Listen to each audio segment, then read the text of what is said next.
Well, whether it's eating chocolate or getting into a fight with a neighbor's pet, your dog or cat can quickly get sick or injured. But you can actually be the hero during a pet emergency. That's why the Red Cross is releasing its new Pet First Aid app. Joining us live with more on that is Dr. Debbie Mandel, who helped develop the app, and Laura Howe with the American Red Cross. Welcome, ladies. It's good to see you, and I see your four-legged friends as well.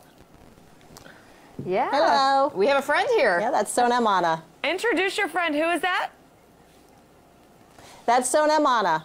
Oh. I was very happy to be here. Beautiful. Well, yes, because I am sure that the pets obviously are, if a pet lover like myself, they're our #1 priority. And so the fact that y'all have created an app that helps us with some of these ailments we see in pets is really helpful. Okay, Dr. Mandel, what are some common ailments that you see in pets that you treat, and what can pet owners do to kind of help keep their pets healthy and safe? So we commonly see breathing problems, shock, wounds like bite wounds and lacerations, and dogs and cats hide their signs or only show very subtle signs until a disease is fairly progressed. If pet owners can recognize these signs sooner, it can make a huge difference in treatment success. Yes. Okay, so you said recognize these treatments or recognize these signs sooner. What are some of those symptoms? You said short of breathing. What are some of those symptoms that we should look for?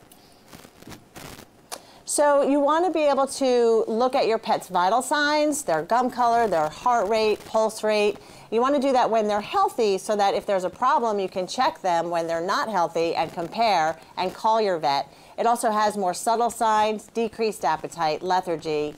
You definitely want to pay attention to all those things. Again, the more subtle signs, and call your vet with any questions. And then, of course, if we see some of these symptoms, this Pet First Aid app can help. Laura, how does that app really tie in conjunction with any time that maybe our pet is in an emergency situation?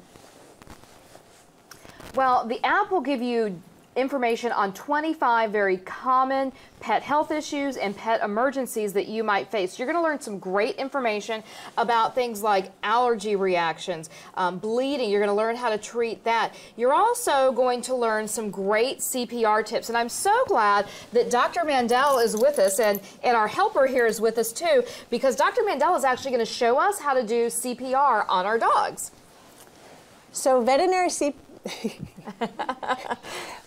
CPR guidelines have recently been standardized, and they follow human CPR guidelines in that you do 30 compressions to 2 rescue breaths. You place one hand over the other, you lock your elbows, you place your shoulders over your hands, you perform 30 compressions, compressing the chest 1/3 to 1/2 the width of the chest.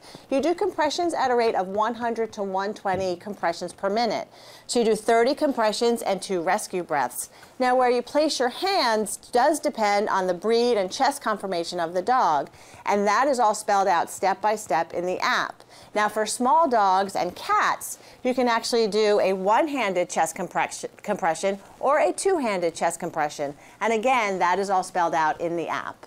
And if you don't have a vet like Dr. Mandel handy, one of the wonderful things about the app is that it has great video tutorials, so you can watch the CPR skills and learn them through the videos. It's also got some great features like an emergency pet finder, pet-friendly hotel locator, and it also has a whole section about toxic substances, and it has a section where you can put your pet's photo and all of their emergency information into the app along with your vet phone number, so you can direct dial your vet right from the app.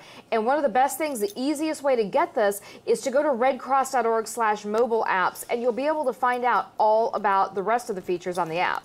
Laura, I love this, and Doctor, I love this because I just got a brand new pit bull about 5 months ago, and I feel like I don't know how I've survived taking care of my sweet Fancy without this app, so I'm immediately going to download this. This is going to be so helpful for me. Now, one thing I do want to make for Fancy is a first aid kit. If I was making a first aid kit for my pet to have in my house, what would y'all suggest be in that? So you definitely want to have a pet first aid kit. You want to have gauze sponges, cotton roll, tape, things to prepare you if there's a bleeding or other wound emergency. You want a thermometer, you want nail clippers, you want a muzzle to keep yourself safe as well, and all of the items are listed in the Pet First Aid app. Awesome. Once again, this app, I don't know how I've lived without it, and I'm sure everyone at home who has a pet as well is definitely going to download that. Thank you, ladies, for taking the time to talk to us this morning. Once again, like Laura said, if you'd like more information on this app, you just go to redcross.org. Super helpful for your four-legged friends. Okay, still to come on the broadcast, we are back in that Sub-Zero Wolf Bentwood kitchen with a restaurant who's shaking things up and remodeling what fast food is all about. Stick around for that.